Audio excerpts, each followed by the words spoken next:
여러분 안녕하세요. 기술주 투자하시는 분들이라면 최근에 그 아이온 큐 주가 보셨죠? 하루 만에 막 18% 가까이 치솟아서 다들 깜짝 놀라셨을 텐데요. 이게 뭐 단순히 시장 분위기 때문만은 아니었습니다. 네, 맞아요. 바로 영국 정부가 아이온 큐의 영국 기업 그 옥스퍼드 아이오닉스 인수를 최종 승인했다는 소식이 있었거든요. 이게 아주 결정적이었죠. 그렇죠. 근데 이게 그냥 단순한 M&A 승인, 이걸 넘어서서 이 양자 컴퓨팅이라는 최첨단 기술 분야에서 뭐랄까 어떤 큰 그림을 그리고 있는 건 아닐까 이런 생각이 들더라고요. 충분히 그렇게 볼 수 있습니다. 오늘 저희와 함께 이 인수 승인이 아이언큐의 기술력이나 또 사업 전략에 어떤 실질적인 변화를 가져올지, 그리고 이 양자 컴퓨팅 경쟁 구도에는 또 어떤 의미를 던지는지 좀 깊숙이 한번 들여다보시죠. 제대로 한번 파헤쳐 보겠습니다. 네, 좋습니다. 이게 사실 뉴스 헤드라인만 보면 그냥 인수 승인 이렇게 나오지만 그 너머의 어떤 전략적인 맥락을 읽는 게 중요하거든요. 네. 이번 인수는 단순히 뭐 두 회사가 합친다 이걸 넘어서요. 아이온큐의 기술 경쟁력을 강화하고 또 특히 유럽 시장, 그중에서도 공공부문 시장으로의 접근성을 확 높이는 이 두 가지 핵심적인 의미가 있다고 봐야 합니다. 기술 강화랑 시장 접근성. 그럼 구체적인 내용부터 좀 짚어볼까요? 영국 투자안보 부서 ISU라고 하죠. 네, ISU. 여기서 9월 12일자로 승인을 했고 이로써 규모가 한 10억 7,500만 달러 정도 된다고 하던데 이 거래가 이제 마무리될 수 있게 됐다 이런 거죠. 맞습니다. 거의 다 온 거죠. 그런데 그냥 오케이 하고 사인만 준 게 아니라 몇 가지 조건을 달았다는 점이 저는 좀 눈에 띄더라고요. 바로 그 조건들이 상당히 흥미로운 지점입니다. 네네. 이게 뭐냐면 영국 내의 연구 개발 R&D 인력 있지 않습니까? 네. 그리고 제조 역량, 이걸 계속 유지해라. 영국 안에. 네. 그리고 영국 안에서 하드웨어를 직접 운영하고 심지어는 영국 정부 프로그램을 위해서 독립적인 성능 검증 환경까지 제공해라. 이런 내용들이에요. 이게 단순 규제라기보다는 어떤 전략적인 뭐랄까 신뢰의 증표 같은 걸로 해석될 여지가 있습니다. 신뢰의 증표라. 그건 좀 더 설명해 주시면 좋을 것 같은데요. 그러니까 영국 정부 입장에서 보면 자기네 나라의 핵심 양자기술 기업이잖아요. 옥스퍼드 아이오닉스가. 네. 이게 이제 해외 기업인 아이온큐에 넘어가는 걸 승인해 주면서도 그 중요한 기술이랑 인력은 계속 영국 안에 머물도록 안전장치를 건 거죠. 아하. 이건 아이온큐의 기술력이나 잠재력을 어느 정도 인정하면서도 동시에 영국의 그 양자기술 생태계를 계속 키우려는 그런 의지를 보여주는 거라고 할 수 있고요. 네. 더 나아가서 영국 내에서 직접 하드웨어를 굴리고 또 검증까지 할 수 있게 한다는 건 나중에 영국 정부나 공공기관이 아이온큐 시스템을 도입하려고 할 때 가장 크게 우려할 만한 부분 중 하나인 보안 문제, 신뢰성 문제 이런 걱정을 상당히 덜어줄 수 있다는 겁니다. 그렇군요. 단순히 기술만 쏙 빼가는 게 아니라 아예 영국 땅에 뿌리를 내리고 같이 커나가자 이런 메시지군요. 정부 입장에서는 어쨌든 좀 믿을 만한 파트너다 이런 인상을 줄 수 있겠네요. 그렇죠. 장기적으로 볼 때 굉장히 유리한 고지를 점하게 되는 거죠. 그럼 이게 아이온큐의 핵심 기술, 그러니까 양자 컴퓨터 그 자체에는 어떤 실질적인 도움을 줄 수 있을까요? 그 옥스퍼드 아이오닉스가 트랩드 이온 기술에 강점이 있다고 하던데요. 네, 맞습니다. 먼저 그 트랩드 이온 방식이 뭔지 아주 간단히만 말씀드리면요. 말 그대로 전기를 띤 원자, 그러니까 이온을 전자기장으로 만든 일종의 더 트랩 안에 가둬놓는 거예요. 네, 더 나네. 네. 그리고 그걸 레이저로 아주 정밀하게 제어를 해서 양자 정보를 처리하는 기본 단위, 큐비트로 활용하는 기술입니다. 이게 아이온큐가 주력으로 삼는 방식이고요. 이온을 가두는 방식. 그렇죠. 그런데 옥스퍼드 아이오닉스는 이 트랩드 이온 방식의 핵심, 특히 그 큐비트를 담는 그릇이라고 할 수 있는 반도체 칩을 만들고 제어하는 기술, 여기에 아주 특화된 회사입니다. 집 기술이군요. 네. 이게 왜 중요하냐면 양자 컴퓨터 성능을 높이려면 큐비트 수를 계속 늘려야 하거든요. 이걸 이제 스케일링이라고 부르는데 네네, 스케일링. 근데 기존 방식으로는 큐비트가 점점 많아질수록 시스템이 너무 복잡해지고 그걸 또 하나하나 제어하기가 엄청 어려워지는 문제가 있었어요. 그렇죠. 마치 오케스트라 단원이 막 수백 명으로 늘어나면 지휘하기가 점점 더 어려워지는 거랑 비슷하겠네요. 정확한 비유십니다. 딱 그런 느낌이죠. 근데 옥스퍼드의 기술이 바로 이 문제를 해결할 수 있는 어떤 실마리를 제공할 수 있다는 겁니다. 어떡해요? 이미 검증된 성능의 작은 칩 모듈들을 마치 레고 블록처럼 이렇게 착착 연결해서 더 큰 시스템을 만들 수 있는 그런 모듈러 확장성을 구현하는 데 큰 도움을 줄 수 있거든요. 아, 레고 블록처럼? 네, 그리고 또 칩 기반으로 만들면 아무래도 좀 더 일관성 있게 그리고 안정적으로 양자 컴퓨터를 생산하는 소위 제조 일관성 확보에도 훨씬 유리하고요. 생산성도 높아지겠네요. 그렇죠. 그러니까 아이언큐는 이걸 통해서 수백, 수천 큐비트로 나아가는 자기들의 그 기술 로드맵 있잖아요. 거기서 마주칠 수 있는 여러 기술적인 난관들, 예를 들면 뭐 오류율이 증가한다거나 제어 시스템이 너무 복잡해진다거나 하는 문제들을 좀 더 효과적으로 관리하고 개발 속도 자체를 높일 수 있는 그런 잠재력을 확보한 셈입니다. 비유하자면 기존 엔진의 한계를 넘기기 위해서 더 작고 효율적인 신형 엔진, 즉 옥스퍼드 기술을 딱 장착하려는 시도, 이렇게 볼 수 있는 거죠. 야, 기술적으로는 확실히 매력적인데요. 근데 이게 결국 실제 돈으로 연결되려면 시장, 특히 좀 까다로운 기업 고객이나 정부 고객들을 설득해야 하잖아요. 맞습니다. 그게 중요하죠. 이번 이슈가 그런 면에서는 어떤 도움을 줄 수 있을까요? 아까 잠깐 언급하셨던 정부 조달 시장 이야기가 저는 더 궁금해지네요. 네, 맞습니다. 여기서 다시 아까 말씀드린 그 ISU 승인하고 영국 내 운영 조건, 이게 다시 중요해지는 겁니다. 아하. 정부 기관이나 아니면 뭐 금융, 제약 같은 큰 기업들은 새로운 기술을 도입할 때 성능도 성능이지만 이거 믿을 수 있는 건가? 하는 부분, 그러니까 공급망은 안정적인지, 데이터 보안은 철저한지, 관련 규제는 잘 지키는지, 이런 부분들을 굉장히 까다롭고 또 보수적으로 보거든요. 네, 그렇죠. 신뢰가 중요하니까요. 그런데 아이언큐가 이번 인수를 통해서 우리는 영국 정부의 까다로운 안보 심사까지 통과했고 영국 영토 안에서 안전하게 운영하고 검증까지 가능하다. 이 점을 딱 내세울 수 있게 된 건 이건 정말 엄청난 이점입니다. 이건 단순히 기술이 좋다는 걸 보여주는 기술 시연 단계, 흔히 POC라고 부르는 그 단계를 넘어서 실제 업무 시스템에 도입하는 진짜 계약으로 나아갈 가능성을 확 높여주는 거죠. 아, POC를 넘어서 진짜 계약으로. 네. 특히 보안이나 신뢰성이 생명인 공공부문이나 아니면 규제가 많은 산업 분야에서는 정말 유리한 고지를 점하게 되는 겁니다. 이걸 발판 삼아서 영국뿐만 아니라 유럽연합 EU에서 진행하는 대규모 양자기술 투자 프로그램에 참여할 기회도 더 커질 수 있고요. 와, 듣고 보니 이게 단순히 기술 확보 이상의 의미가 확실히 있네요. 그런데요, 인수 승인 소식에 주가가 막 급등하긴 했지만 사실 아이온큐는 항상 그 거품 논란, 다시 말해 고평가 지적이 좀 따라다니는 기업이잖아요. 네, 늘 그렇죠. 현재 벌어들이는 돈에 비해서 기업 가치가 너무 높다, 이런 이야기인데 이 부분은 좀 어떻게 봐야 할까요? 네, 그 지적은 뭐 굉장히 현실적인 부분입니다. 사실 양자 컴퓨팅 같은 이런 미래 기술 기업들은요, 당장의 실적보다는 그 기술이 가진 잠재력, 그리고 미래에 대한 어떤 기대감, 이런 걸로 주가가 움직이는 경향이 아주 강하죠. 네. 이번 주가 급등도 인수 승인이라는 좋은 소식 외에도 뭐 단기적인 수급 요인이라던가 아니면 공매도 포지션을 정리하는 숏 커버링, 또 옵션 시장의 움직임, 이런 것들이 좀 복합적으로 작용했을 가능성이 높다고 봅니다. 여러 요인이 있었겠군요. 그렇죠. 근데 중요한 건 역시 현실이죠. 아이온큐는 여전히 분기마다 적자를 내고 있고요. 가지고 있는 현금을 연구개발이나 설비 투자 같은 데 계속 쓰고 있습니다. 소진하고 있는 거죠.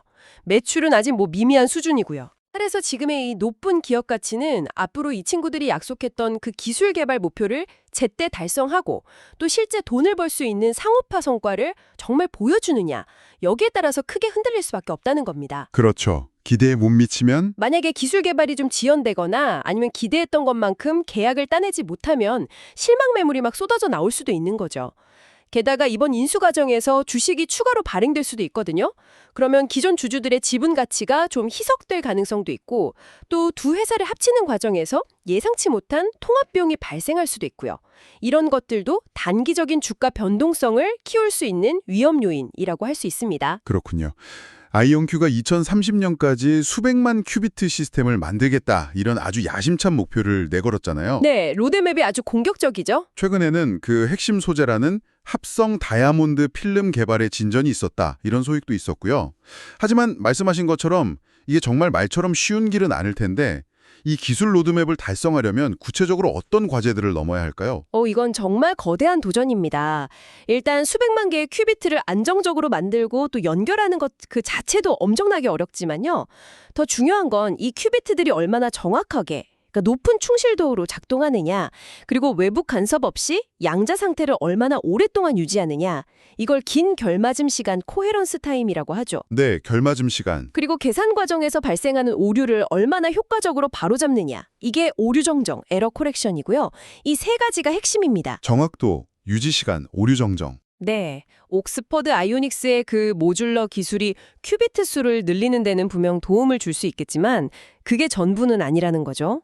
그 개별 모듈들을 다 연결했을 때 전체 시스템이 안정적으로 잘 돌아가도록 만드는 것, 그리고 이 강력한 하드웨어를 실제로 써먹을 수 있는 소프트웨어나 알고리즘을 개발하는 것, 또 특정 문제, 예를 들어 신약 개발이나 재료과학 같은 문제에 맞춰서 최적화하는 작업 등등 넘어야 할 산이 정말 많습니다. 하드웨어만 있다고 되는 게 아니군요. 그렇죠.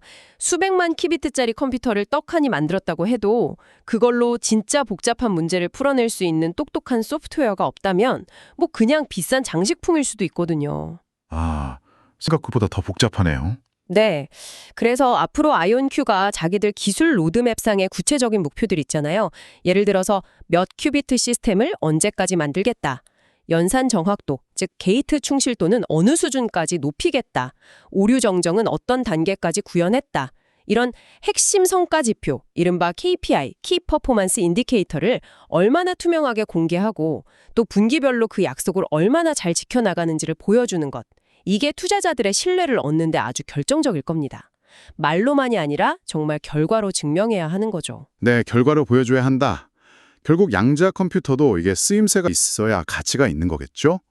뭐 인공지능 AI 학습 속도를 높인다거나 새로운 소재나 신약을 개발하고 복잡한 금융 모델을 분석하거나 뭐 물류 시스템을 최적화하는 등등 잠재적인 활용 분야는 정말 많다고들 하는데요. 네, 가능성은 무궁무진하죠. 현재 아이온큐 기술은 실제로 어디까지 활용되고 있나요?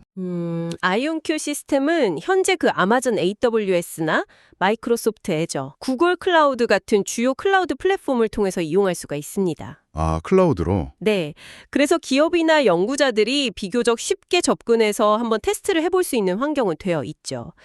실제로 뭐 제약회사라던가 금융회사, 물류회사 등 다양한 분야의 기업들하고 기술 검증, 즉 포시나 파일럿 프로젝트 형태로 협력을 진행하고 있습니다. 우리 기술 한번 써보세요. 이런 문제 해결에 도움이 될 수도 있습니다. 하고 이제 보여주는 단계라고 할 수 있겠죠. 아, 아직은 약간 보여주는 단계군요. 네, 아직은 대부분 좀 시험 삼아 써보는 수준에 머물러 있는 경우가 많습니다. 진정한 상업적인 성공은 고객들이 단순히 뭐 클라우드 크레딧 좀 써서 몇 번 테스트해보는 걸 넘어서요.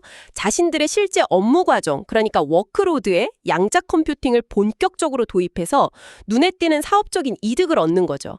예를 들면 신약 개발 비용을 뭐 수십억 원 절감했다거나 금융 예측 모델의 정확도를 10% 이상 높였다거나 하는 식으로요. 아, 그런 구체적인 성과. 네, 그런 가치를 인정해서 꾸준히 비용을 지불할 때 그때 비로소 이루어지는 겁니다. 그런 확실한 성공 사례, 레퍼런스들이 많아져야 매출이 의미 있는 규모를 성장할 수 있는 거고요. 그런 면에서 아까 말씀드렸던 그 ISU 승인은 보안이나 신뢰성이 중요한 정부나 공공부문에서 이런 시험 사용 단계를 넘어서 좀 장기적인 파트너십으로 발전하는 데는 분명히 긍정적인 역할을 할 수 있을 거라고 봅니다. 그렇겠네요. 이런 첨단 기술 개발에는 진짜 천문학적인 돈이 들어갈 텐데요. 아이온큐의 현재 재무 상태는 좀 어떤가요? 계속 적자 상태라고 아까 말씀하셨는데 자금은 충분할까요? 이게 좀 걱정이 되는데요. 네, 재무 상태는 계속해서 좀 주시해야 할 부분입니다. 현재 매출 규모는 아직 연구 개발비나 운영 비용을 감당하기에는 뭐 턱없이 부족하고요.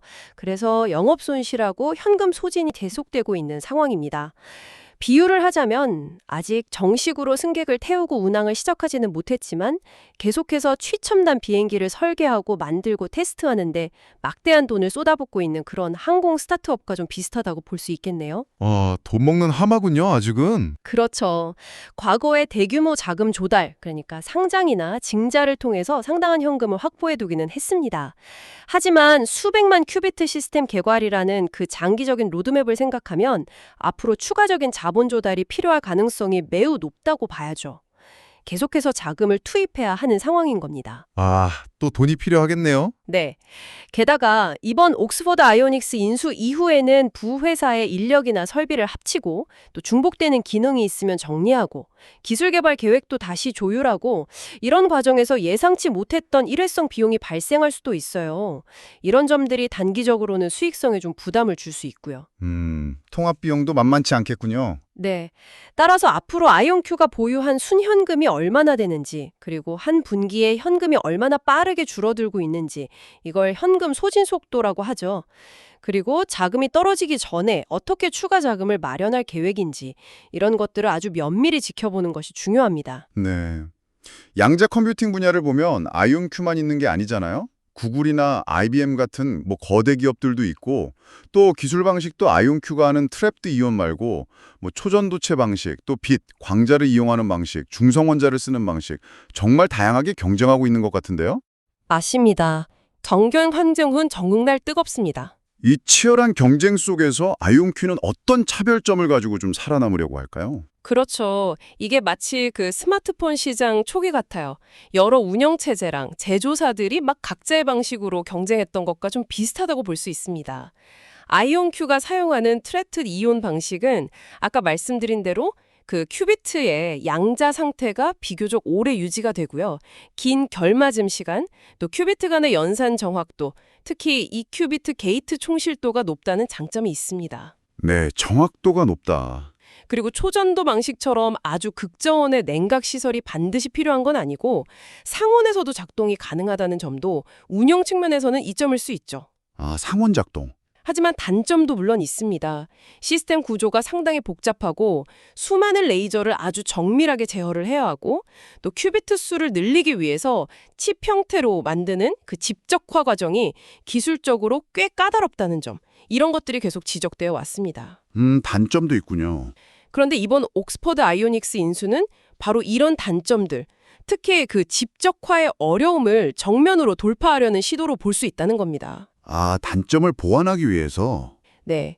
옥스퍼드의 그 칩 제조 기술하고 또 조건부이긴 하지만 영국 내 제조 역량 확보가 딱 결합되면 아이온큐는 우리는 경쟁사들보다 더 안정적으로 더 높은 수율로 양자 컴퓨터를 양산할 수 있다는 메시지를 시장에 던질 수 있게 되는 거죠. 아, 제조 안정성. 그렇죠. 이로써 말로 제조 안정성과 공급망 신뢰도 측면에서의 차별화 포인트가 될 수 있는 겁니다. 여기에 더해서 아까 말씀드린 것처럼 클라우드를 통해서 누구나 쉽게 접근해서 사용할 수 있도록 하고 또 다양한 파트너들과 협력해서 생태계를 구축하는 전략, 이건 역시 기술의 저변을 넓히고 사용자들을 확보하는 데 유리하게 작용할 거고요. 자, 그럼 지금까지의 이야기를 쭉 종합해 볼 때 이 분야를 지켜보는 저희 같은 사람들은 어떤 점을 좀 염두에 두어야 할까요? 투자 관점에서 핵심만 딱 요약해 주신다면요. 네, 아이온큐는 뭐랄까 미래 세상을 바꿀 수도 있는 그런 엄청난 잠재력을 가진 동시에 그만큼 아주 높은 불확실성과 변동성을 안고 있는 전형적인 고위험 고수익형 성장 기술주다, 이렇게 정리할 수 있겠습니다. 고위험 고수익. 네. 따라서 단기적인 주가 등락에 일희일비하면서 섣불리 추격 매수하기보다는 좀 장기적인 관점에서 몇 가지 핵심 포인트들을 꾸준히 확인하면서 신중하게 접근하는 것이 필요하다고 봅니다. 어떤 포인트들을 봐야 할까요?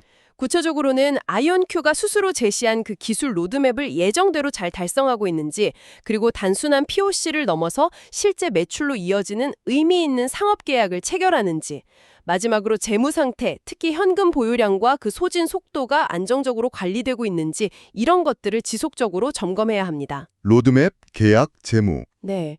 특히 이번 옥스퍼드 아이오닉스 인수가 정말로 시너지를 내면서 신의 한 수가 될지 아니면 오히려 통합의 어려움 같은 것 때문에 승자의 저주가 될지는 앞으로 몇 분기 동안의 성과를 통해서 드러날 것이기 때문에 이 부분을 아주 주의 깊게 지켜보는 것이 중요하다고 생각합니다. 네, 오늘 아이온큐의 옥스퍼드 아이오닉스 인수 승인 소식을 시작으로 정말 깊이 한번 파고 들어봤네요.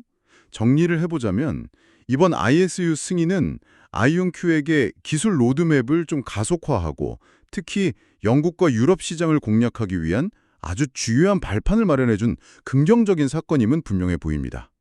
말씀하신 대로 하드웨어 확장성이랑 시장 신뢰도 확보, 이 두 마리 토끼를 잡으려는 시도라고 할 수 있겠군요. 네, 그렇게 볼 수 있죠. 하지만 동시에 여전히 높은 기업 가치에 대한 부담감이라던가 또 넘어야 할 기술적인 과제들, 그리고 지속적인 자금 확보 문제 같은 현실적인 숙제들도 만만치 않다는 점을 저희가 확인했습니다. 가야 할 길이 아직 멀다, 뭐 이런 의미겠죠? 그렇죠. 아직 갈 길이 멉니다. 그런데 여기서 한 걸음만 더 나아가서 우리가 생각해 볼 마지막 질문이 하나 있습니다. 오, 어떤 질문이죠? 결국 양자 컴퓨터라는 이 경이로운 하드웨어 자체보다 어쩌면 더 중요한 것은 그 엄청난 개선 능력을 활용해서 현실 세계의 복잡한 문제들을 실제로 풀어낼 수 있는 소프트웨어와 알고리즘의 개발일지도 모른다는 겁니다. 아, 하드웨어보다 소프트웨어? 네, 아무리 성능 좋은 망치가 있어도 그걸 제대로 휘둘러서 못을 박을 줄 모르면 사실 소용없는 것처럼요. 그렇네요. 옥스퍼드 아이오닉스의 기술력을 흡수한 아이온큐가 과연 이 강력한 하드웨어의 잠재력을 기업과 정부가 기꺼이 지갑을 열 만한 가치 있는 눈에 보이는 어떤 솔루션 또는 애플리케이션으로 얼마나 빠르게 전환시킬 수 있을까요? 치 경쟁이 이제 본격화될 거라는 거죠. 네. 와.